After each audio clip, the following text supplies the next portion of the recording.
see you there. I'm so glad you were able to come by today. My name is Kathy, and you are? Oh, it is so nice to meet you. Why don't you come in?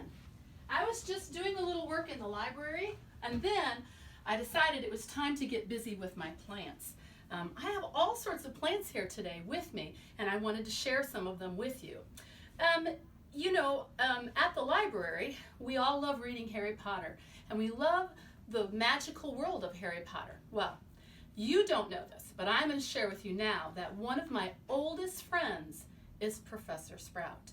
And I was lucky enough to go to the Hogwarts School of Wizardry, and I was able to tour the greenhouses with Professor Sprout. And it was amazing. They had so many marvelous plants growing there.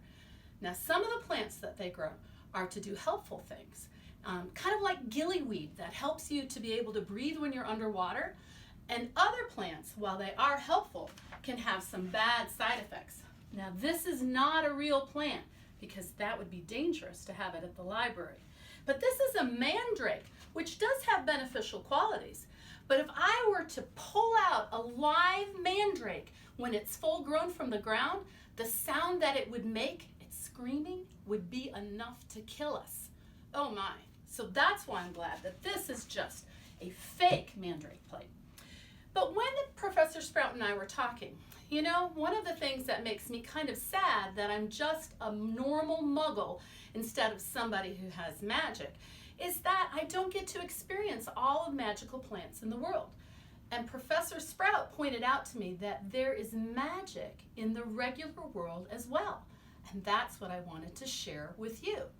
So, some of the things that I have here are things that have magic in them.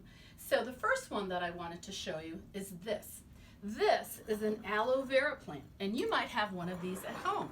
So you can see how it has these very thick leaves, and they have little tiny spines on them, but they don't hurt. But the magical thing about aloe vera is that it can heal your wounds.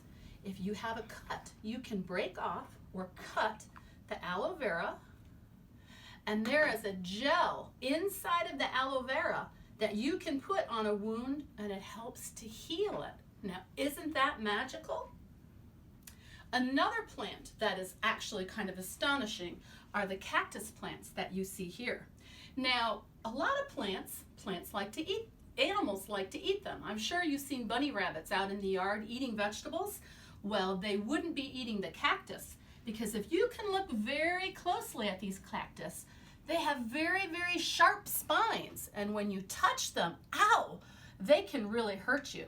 And all of them have different kinds of spines. These are kind of fuzzier ones, these are more pointed ones, and that's its way of protecting itself. It doesn't need magical spells, it just needs to have these sharp spines.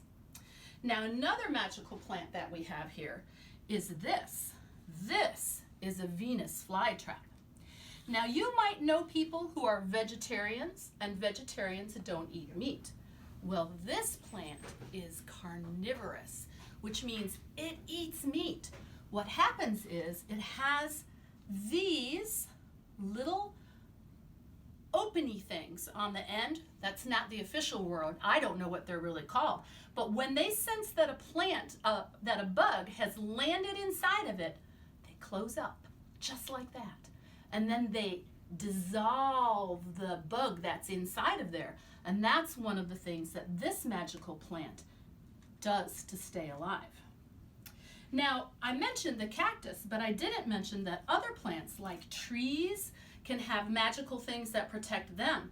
This is the thorn from a locust tree, and it has poison inside of each one of these tips. And if this were laying on the ground and you stepped on it, it is strong enough to go right through your shoe. So always be careful when you're around a locust tree. And if protecting yourself from people climbing it and hurting the limbs, well, that's just magical, isn't it? And this is one way it protects itself. So these are the magical things I wanted to show you. And there are magical things that you see every day. Things like acorns.